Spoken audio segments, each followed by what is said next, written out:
5 recettes à la une, ça sent déjà bon.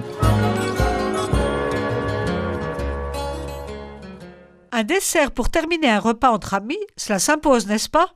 Parmi ses amies, l'une étant cœliaque, Anne-Lucie a la gentillesse de la favoriser en lui préparant son gâteau Malou, sans gluten. Elle a acheté pour cela un paquet de petits beurres spécial sans gluten. On en trouve facilement dans les grandes surfaces à présent. 100 g de beurre, doux ou salé, comme vous le préférez, mais nos palais de l'Ouest sont bien plus habitués au beurre demi-sel, même dans les desserts, question de culture bien sûr. 100 g de chocolat, en préférant dans cette gamme du chocolat au caramel. Si vous n'en aimez pas le goût, prenez du noir. 85 g de sucre en poudre et 2 œufs. Ce gâteau a l'originalité de ne pas demander de cuisson au four et d'être prêt très rapidement. Épatant, non? Commencez par mixer finement les petits beurres sans gluten. Dans un saladier, mélangez les gâteaux mixés, le sucre et les 2 œufs entiers.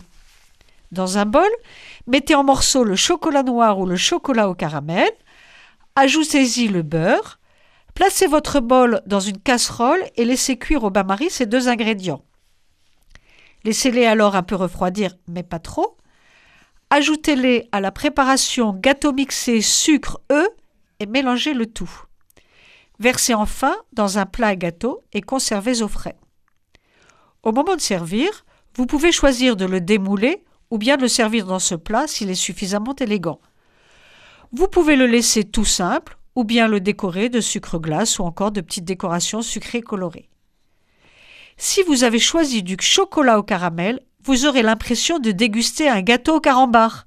L'effet est saisissant et agréable. Vos enfants vont raffoler. Essayez, vous verrez. C'était 5 recettes à la une, à réécouter sur radiofidélité.com.